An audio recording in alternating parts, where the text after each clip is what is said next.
after about almost 10 years of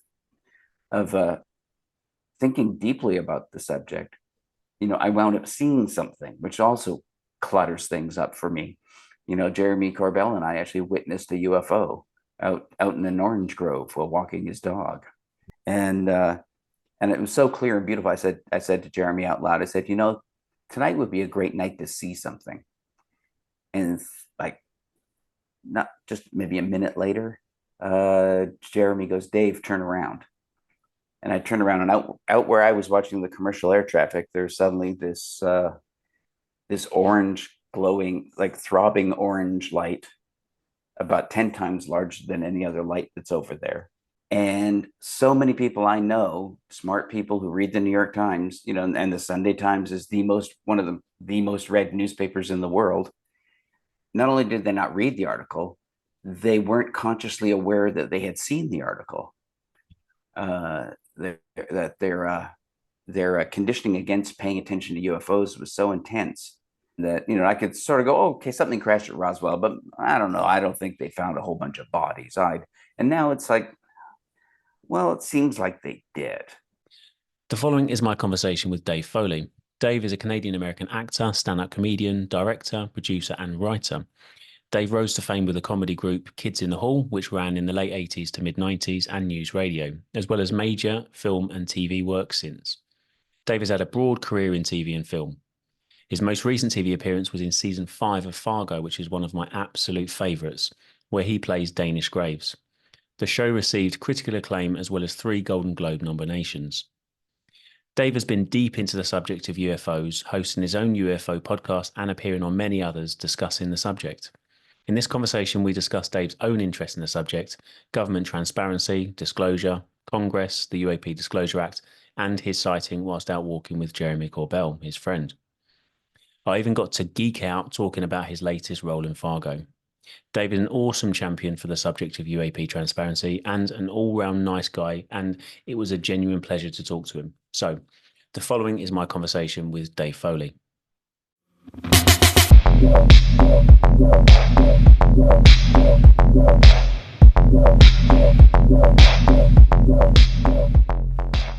Dave, thanks so much for joining me. I really appreciate your time. And if it's okay with you, I just want to jump straight in, really, just to find out kind of where it started with you and what first kind of piqued your interest in UFO, UAPs.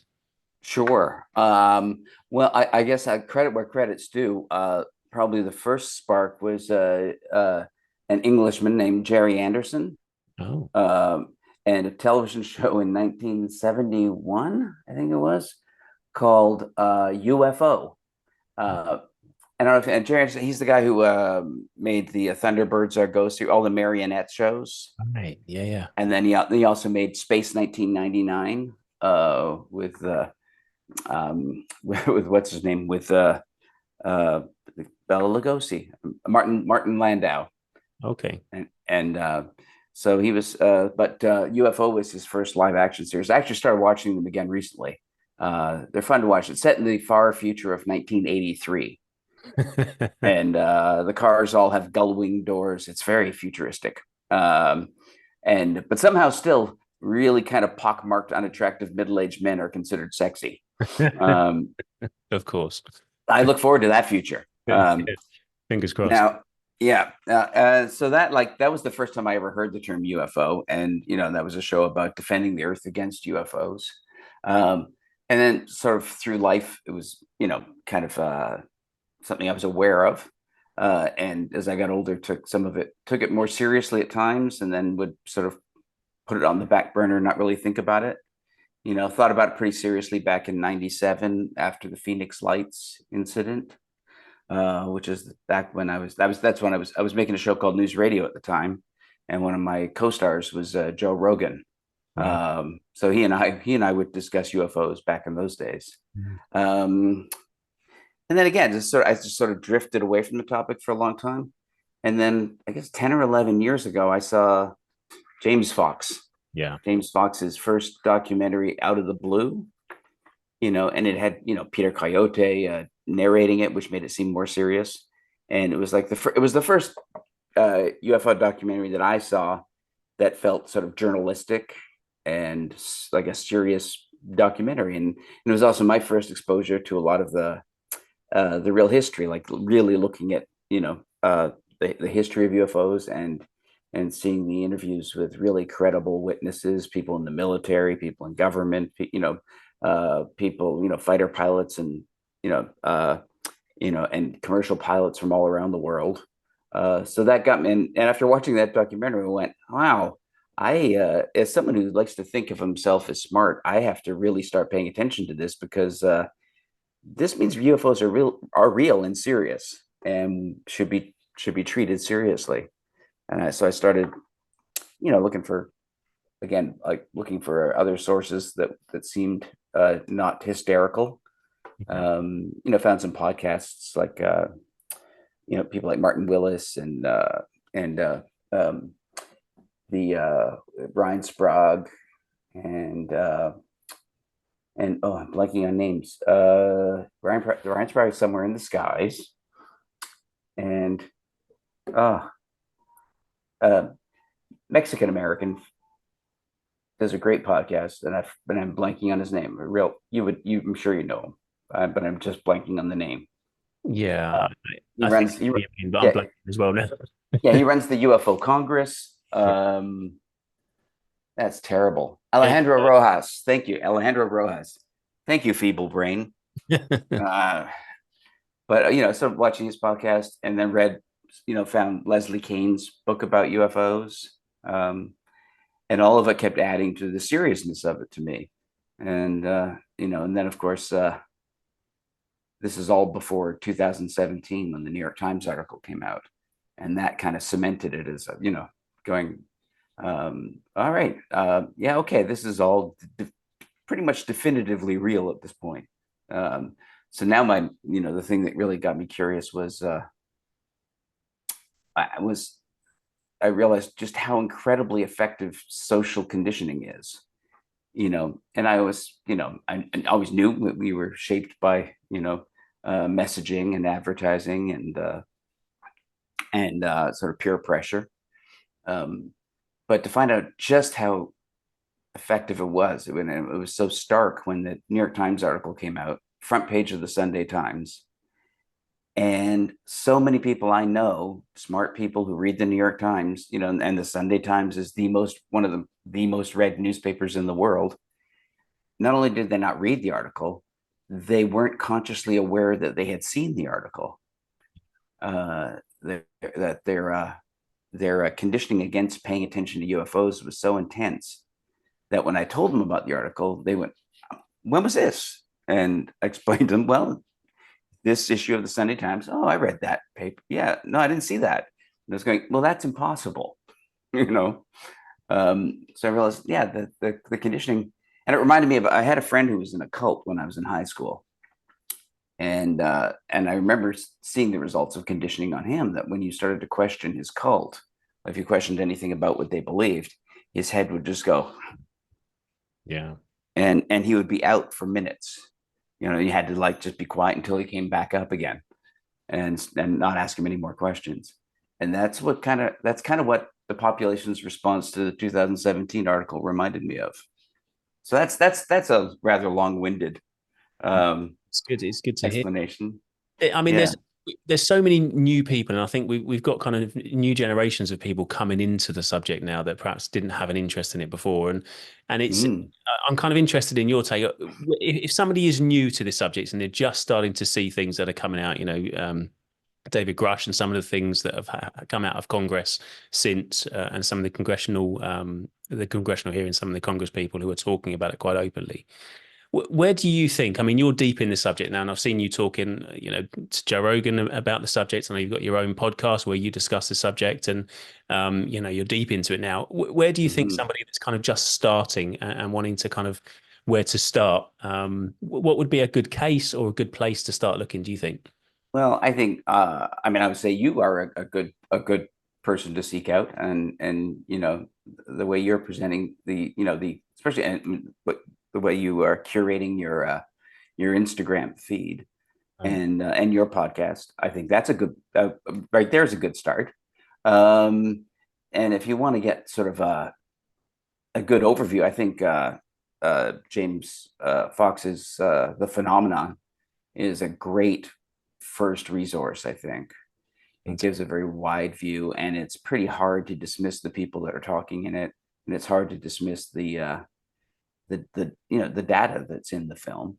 So that I think is a great source. There's also, I mean, Leslie Kane did a series for that was on Hulu. The title, I always get the title confused. It's UFOs Exploring the Unknown, I think it's called.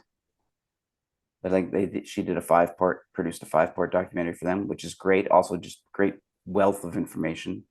What else is a good one? Well, the series that Lou Elizondo, Chris Mellon did, the To the Star series. That was just called The Unexplained, I think it was called. Yeah, that was a good series. Yeah. There's a lot of good, solid, well-researched, well-presented stuff. It's not, you don't have to wade through endless hours of people in front of a green screen with a giant alien head behind them, and a lot of stock footage of military looking at boards, and going, oh, those can put you off, and and personally, I'd steer clear of some, a lot of the there's a lot of shows that I think are just a little too sensational that I'd steer clear of. Yeah. A source that people should check out who are very close to me, Jeremy Corbell and George Knapp. Absolutely. I should definitely throw them in there because Jeremy, I mean, my friendship with Jeremy has been part of what's gotten me so deep into this, and Absolutely. with George.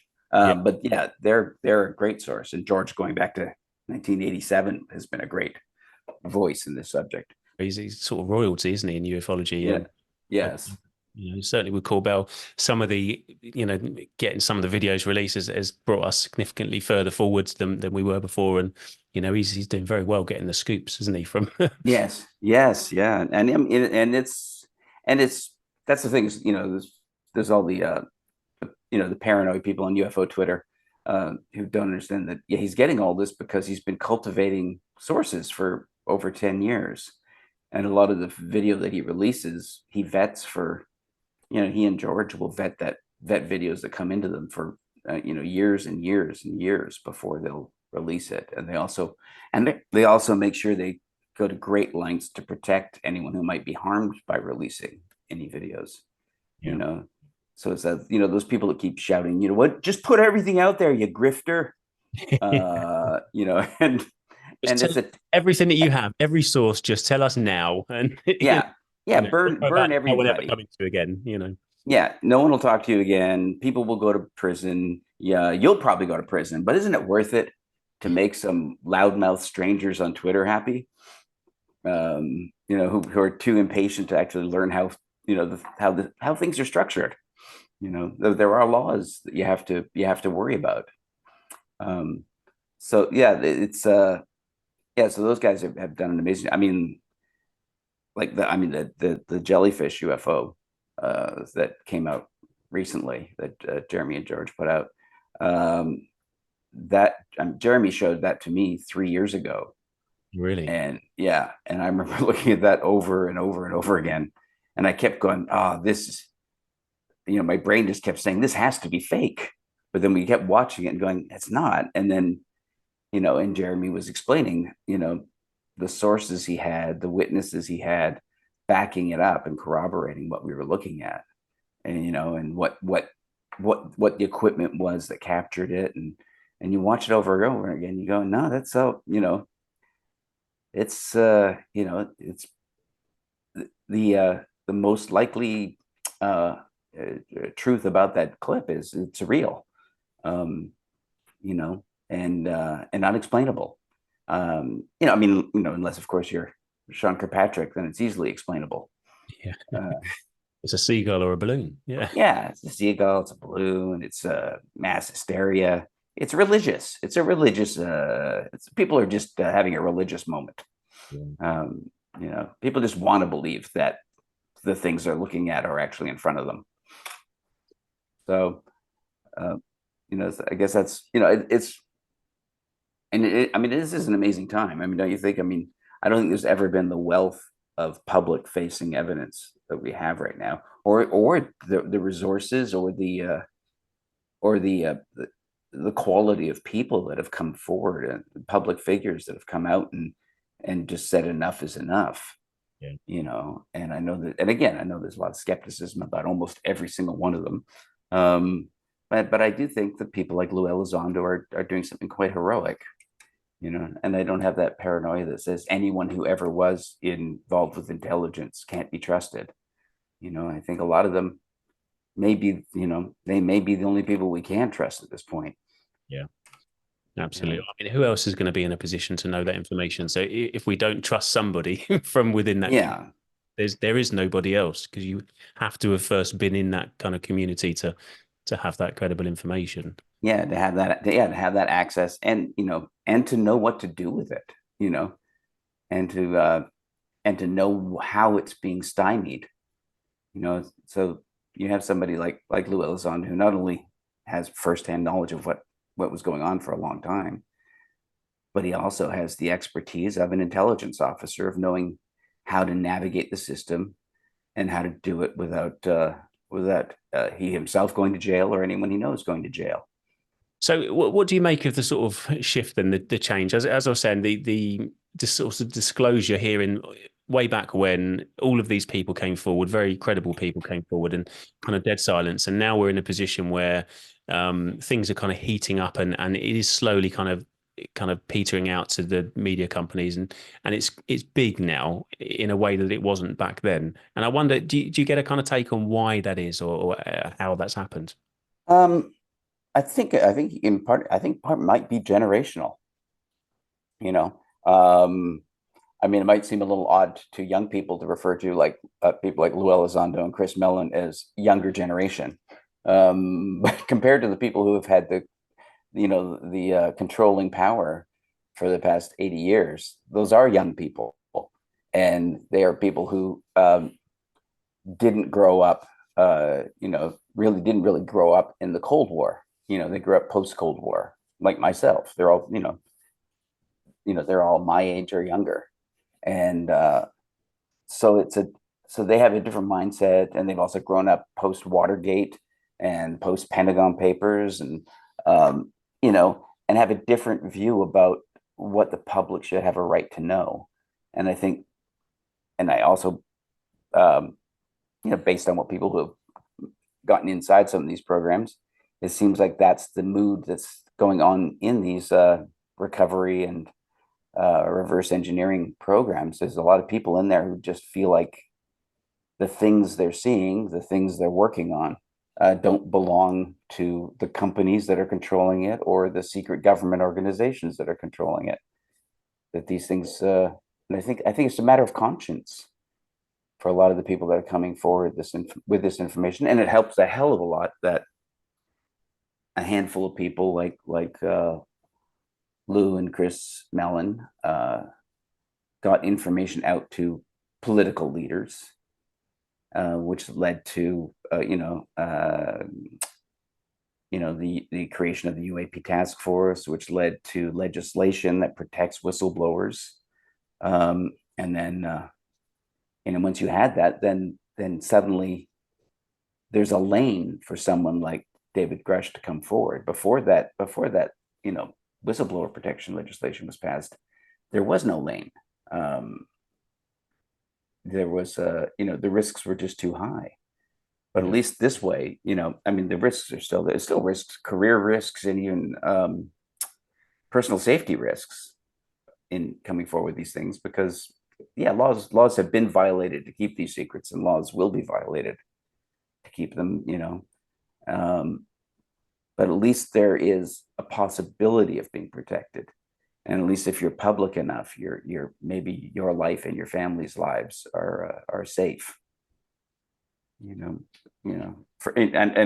it'll send people spiraling, but it's kind of like go all the way back to '89 and why Bob Lazar came forward.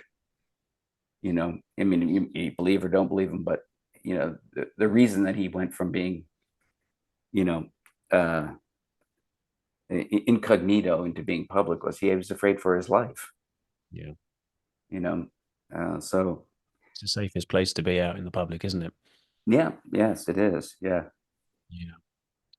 Do you So have you have you kind of narrowed down your opinion on what I know it's very speculative. I like to ask people, but have you narrowed down your opinion as to what this phenomenon represents, what it is? And I know that there's so much discussion about this, and we seem to kind of be going towards certainly what I'm hearing from kind of Congress, and is this kind of interdimensional element. But I'm keen to kind of know yeah, what your opinion is, if you've I if I don't think I've narrowed down my opinion about what it is. And every time I think I've narrowed down my opinion on what I have to take seriously, somebody comes along and proves me wrong. I keep thinking, oh, come on, I don't have to, pay attention to that, do I? It used to be I kept thinking, oh, do I really have to take abduction phenomena seriously? Do I really have to? And then at a certain point, my own logic said to me, yeah, well, if you believe these craft are here, then you're kind of an idiot for thinking they wouldn't abduct people. I mean, where's the leap between their being here and people being abducted? You're turning away from it just because it's more comfortable.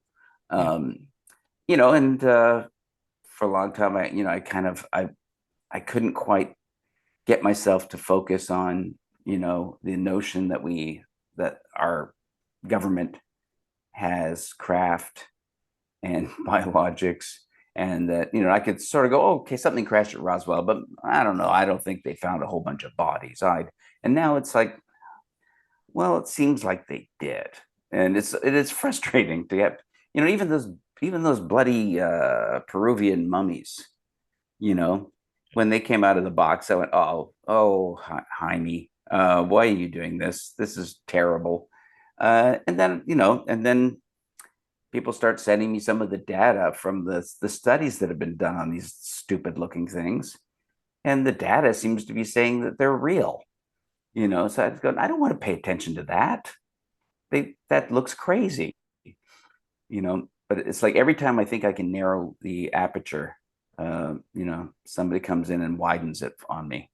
yeah Because there's so much. There is so much to it, and then on top of that, then and like I think you're probably aware, like almost anyone that gets deep into this, at a certain point, you bridge to asking yourself questions about the nature of reality itself, about consciousness, the role consciousness plays in reality, and things like what is death, because that seems to be a part of the phenomena.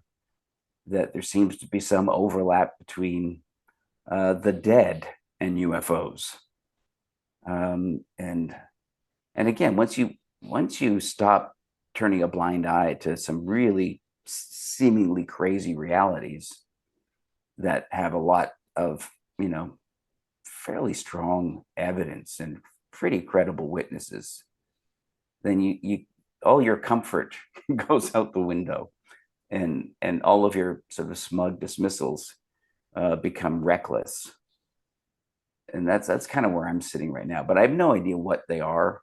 And again, after about almost 10 years of thinking deeply about the subject, I wound up seeing something which also clutters things up for me. Jeremy Corbell and I actually witnessed a UFO out in an orange grove while walking his dog. really Yeah, what a and person to yeah, be with as well. pardon. What a person to be with when it happens as well. I know, and it was a strange experience. In how The strangest thing about it was how banal our response was Really? to it when it was happening, because this is Jeremy, who was dedicated his life to making films about the subject, and investigating it and trying to get you know information out to the public, and trying to find out what this is and prove it and get people to be aware of it. So that's his whole life, as an adult. And I'm obviously very interested in the subject as well. But then like, I'll tell you what happened. We were out walking his dog in this orange grove, beautiful clear night. I was sort of watching the commercial air traffic off in the distance, just small points of light traveling up and down out by where the airport was. And it was so clear and beautiful. I said to Jeremy out loud, I said, tonight would be a great night to see something. And like, not just maybe a minute later, Jeremy goes, Dave, turn around. And I turned around and out where I was watching the commercial air traffic, there's suddenly this orange glowing, like throbbing orange light, about 10 times larger than any other light that's over there. And we watch as this thing in silence. We're both dead silent for the rest of this experience. And as it circles this valley we're in, I'd say like from a 2 o'clock position to about an 8 o'clock position. And in the 8 o'clock, it's like basically hanging right in front of us. And it just stops there and hangs stock still for about a minute. And then after a minute, it goes off and disappears behind some mountains. And the only thing that was said throughout this whole experience was at one point, Jeremy says, not particularly to me, but he just says out loud, "I'm not even going to take a picture." And and in my head, I was aware enough to go, "That's a weird thing to say." And I also sort of went, "It is weird that we're not doing that." And that's about all I thought. And then I went back to watching this thing, um, you know, and again, all the way through it. And then when it finally left, then Jeremy goes, "Dude, that was a UFO." And I went, "Yeah, I think you're right, Jeremy." Um, and still no excitement, no emotion, and like as near as I can explain it, it was that the thing we were looking at was in complete control of our emotional states as we were looking at it. So that all of our natural excitement or curiosity or anything you would expect to be a part of your response to what we were seeing, because it wasn't a fleeting moment. It wasn't like a light that shot across the sky. It was a deliberate flight path that deliberately traveled from the distance to us and hung in front of us as like a display, and it happened after I requested it. That's incredible. And it happened, and it's also the incredible, coincidence that that it happened to me and Jeremy, and that for both of us, it was the first time either of us had seen anything like that or seen anything that we would call a UFO. Yeah. Why would that happen to us together? It doesn't seem random. Yeah. That's incredible. Yeah. So that's the only thing you've seen Yeah. or since. Yeah, I haven't seen anything else since then, at least not that I'm aware of. I always have to make that, that corollary. But there have been, I guess, what people call synchronicities since then. Like I kind of a little while after that, I decided to move to New York, and decided to move to a neighborhood I'd never heard of in New York. And took a lease out on an apartment without knowing anything about the neighborhood, which is a little dangerous in New York City. And then when I moved in, I should back up. I had read both of Leslie Kane's books, read her New York Times article with Ralph Blumenthal, and I kept thinking for a long time, I want to find a way to arrange to meet her. I kept thinking maybe I'll get my agents to try and arrange something.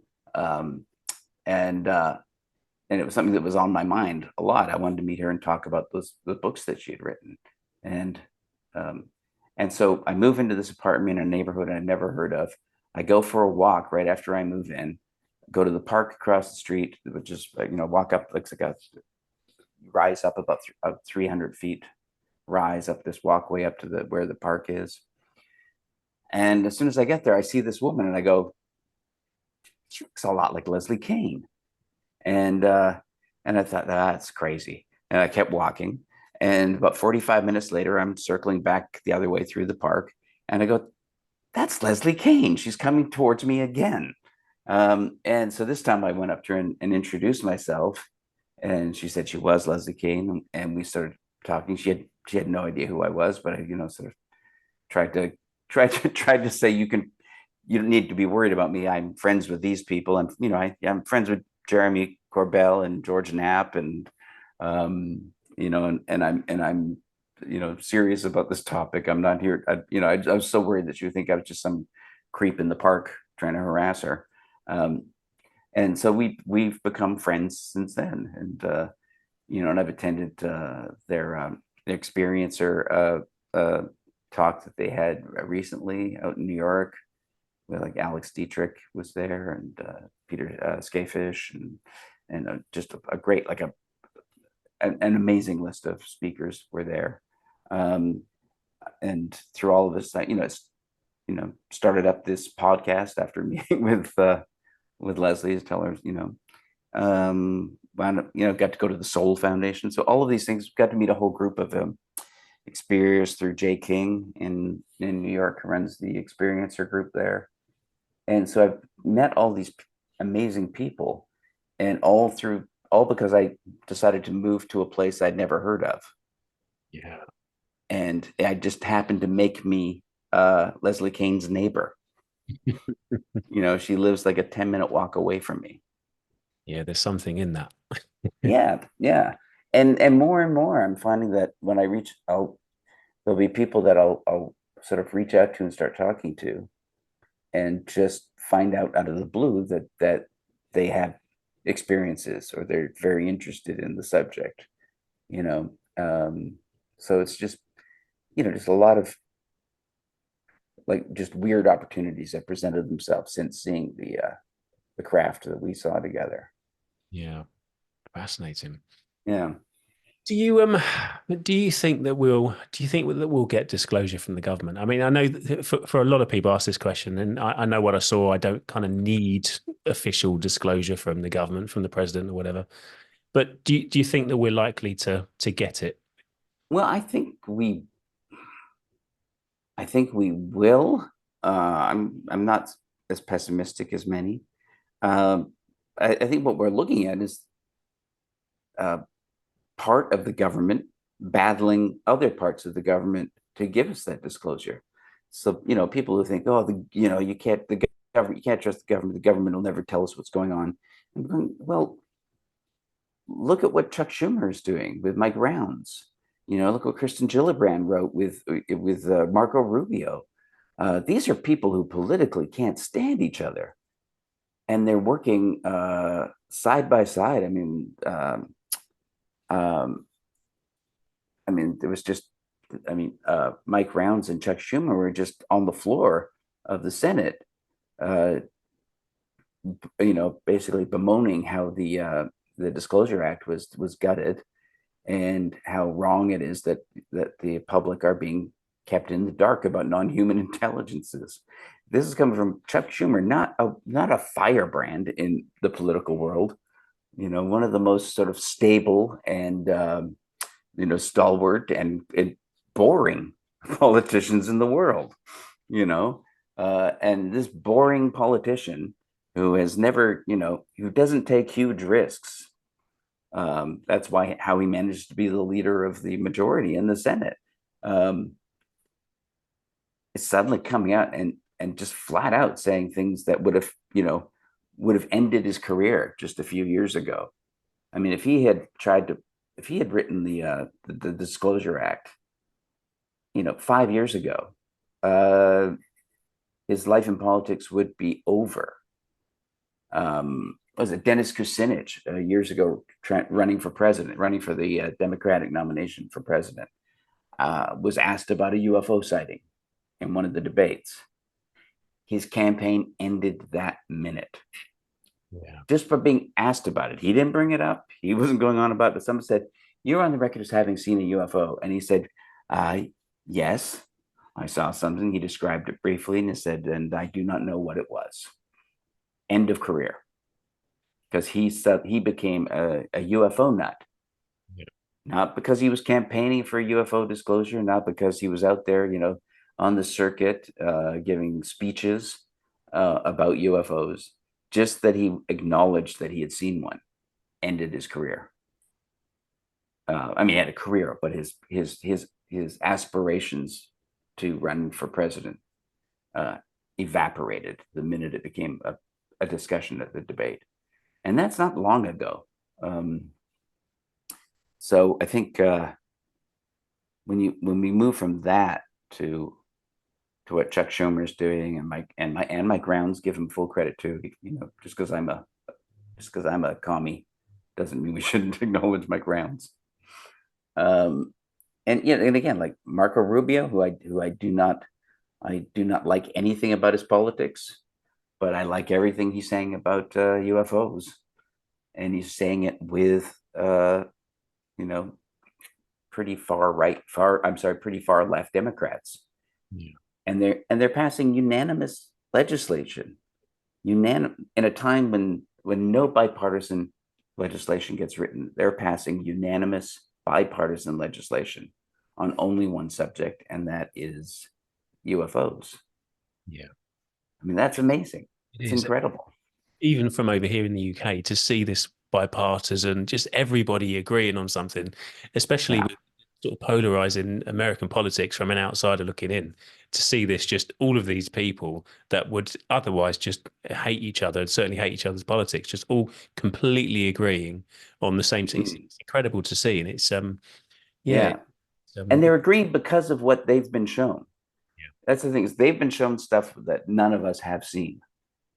Um, and the things they've been shown have convinced them that on this one subject, politics isn't important.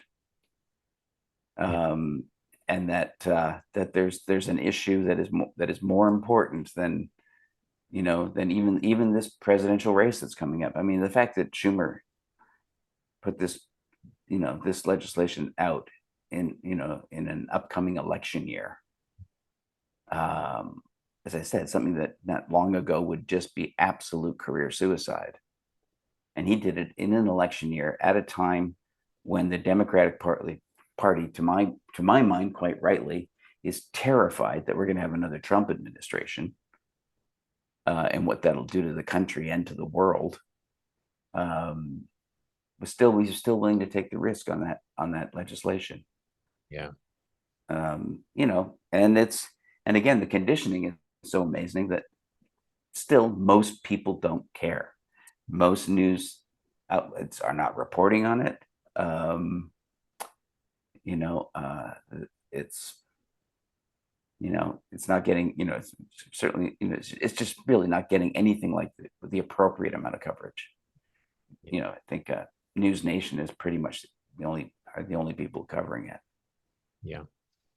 Yeah, it's strange to see. Strange to see. And they're doing really well. They're doing great. The stuff that they're putting out. But you would expect by now, by this point, with this having gone to Congress and with, congressmen, congresswomen coming forward and speaking publicly, Mhm. a lot more than we've had at the moment. So it's unusual to see. It really is. Yeah, it's something like I'm terrible with names, but Merrick von Rennenkamp, is that his name? For the Hill. Yeah, for the Uh, and he was a former, I think he was was he in intelligence, so or he yeah, was an intelligence advisor? yeah. Pardon? I think he was an intelligence analyst. I could be wrong. Yeah.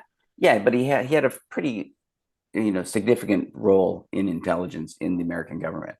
Uh, and the fact that he's written several articles calling out uh, other reporters for not, I think he just called out recently, it was at New York Magazine, for their excruciatingly dumb article about UFOs. Just another one saying, who's duped all these Congress people into believing about UFOs?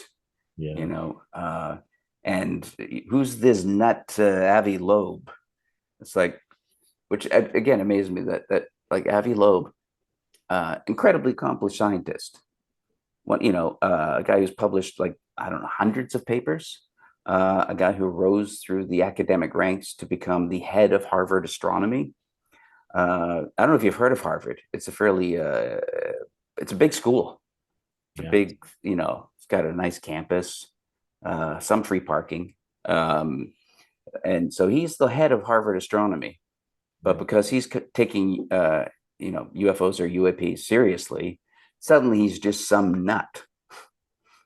Um, you know, and yet another fella, Neil deGrasse Tyson, who has published nothing, and has contributed, other than, he's done some good work as a public educator, over the years, but as a scientist, is certainly not in the league of Avi Loeb. He's certainly not in the league of Gary Nolan. People who are doing actual scientific work all the time and are publishing papers and making discoveries. Yeah. But the media, whenever the subject of UFOs comes up, they run headlong to Neil deGrasse Tyson, and please, Neil, tell us this is all nonsense. And Neil accommodates them, and then they all go back to pretending nothing happened. Yeah. It's like the media just keeps running to him to say Santa's real, right? Please don't destroy our illusions. But yeah, so it's just the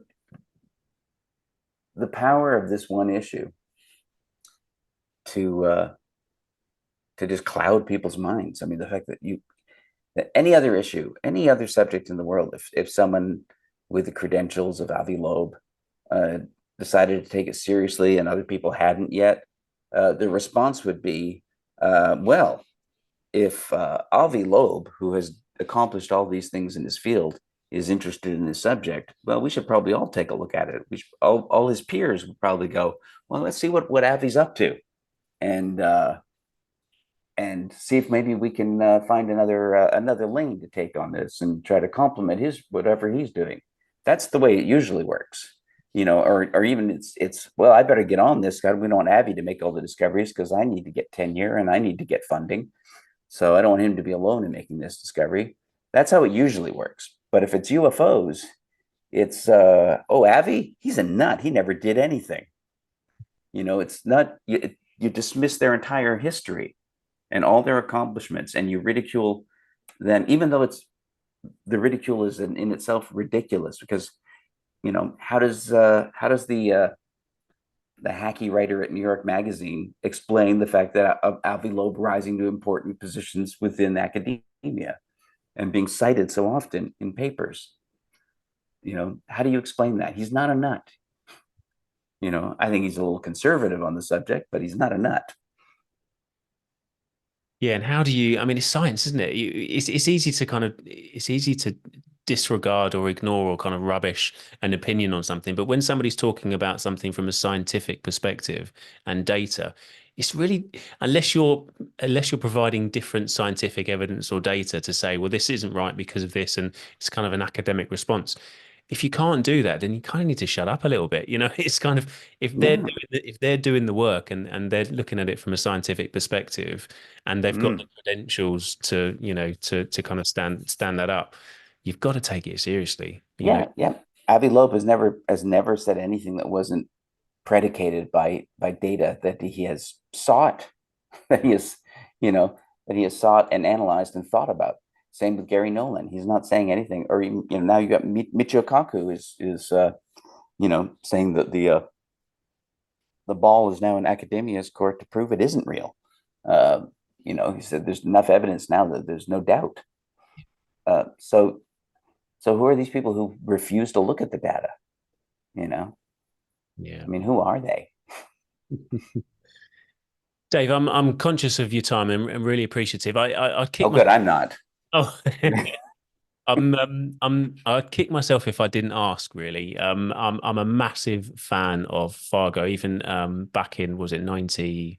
I forget when the original film came out and Me too. TV shows and stuff. So to see you as a character, and I'll be honest, I haven't seen it yet because I can't seem to get it on. I've only got Netflix and Amazon and Disney, and I've kind of not got all of the packages yet. But until you have 76 packages, you can't see anything. But I have to watch it, so I'll find a way because I'm a huge Fargo fan. What was it like being part of that? It was fabulous. Yeah, because I was a fan of the movie. I'd watched every season of the show. I was a huge fan. Also a huge fan of Noah Hawley, the showrunner. He did another show called Legion that was one of my favorite shows. Just a bizarre psychedelic, X-Men, universe show, but with all sorts of weird mind-bending psychedelic aspects to it, and just brilliant writing. And every year the cast that he puts together, and I've had friends of mine have been on the show, like people like Bob Odenkirk, so it was always fun for me to see, like, my comedy colleagues getting gigs on the show. And so when I got a call from my agent and manager saying they want you to play a part on Fargo, I just was immediately going, yes, yeah, hang up on me and call them back and say yes. So why are you still talking to me? And they kept saying, do you want to know what the character is? No, I don't care. No, do you want to know how long it'll be? No, I don't. Just call them. Because I was such a fan, and it was, and I got, this working with side by side with Jennifer Jason Leigh, who I think is just an amazing actor, and who I had met before. I'd worked with her on another movie, but this was the most time I've gotten to spend with her, and she was just so delightful to be around, and so educational to watch act. John Hamm, who I've known for many years now, but I've never gotten the chance to work with him. So that was cool. Joe Keery from Stranger Things. A couple of Brits on the show. We had Juno and Sam Spruill on. Richa Marjani. I mean, it's just such an incredible cast. So it was really fun to be a part of it, and I got to play kind of a little bit of a villainous character. So that was nice. Well, I've seen the trailers. I've watched lots of the trailers. Oh, it looks great. It looks great. Yeah. Well, when you eventually get to see it. Yeah. Is it because of Brexit? Is that why you can't see it? Is this part of the backlash? It's not on any of the platforms that I've got. So I looked to see if it was go through them one by one to see if it's on any of those. So I think my friends in Canada are having the same problem. They're waiting for it. They can't find a way to see it in Canada. Was it not filmed in Canada? It was in Calgary. Yeah. Oh. But even my friends who worked on it are having trouble seeing it. I'm sure it'll. I'm sure I'll find it one way or another. I'll probably have to. Probably from Amazon. I'll yeah, or emigrate. Yeah. I mean, it's a good show. It's worth the effort. Will do. What are you able to talk about anything else you're working on at the moment? Is there any other sort of projects or anything you're working on? Right now, not really anything specific. Just sort of, talking with people about stuff. Talking with my old comedy troupe about doing something in the future again. Because we did a reboot of I don't know if you ever saw The Kids in the Hall, but it was a sketch show that we did from 89 to 95, 94. And then that Lorne Michaels produced. So we got back together with Lorne and produced another season after 27 years off the air.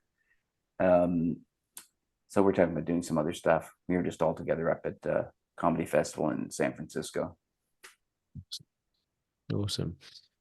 Dave, I really appreciate you talking to me. I think that's probably a good place to sort of wrap it up. Thanks so much. I really appreciate it. Hopefully, thank you. I appreciate what you're doing. I really enjoy, as I said, I'm really enjoying the work you're doing. Thank you. Appreciate that. Thanks. Take care of yourself then, Dave. Speak soon, hopefully. Thank you. See you. Take care. Yeah.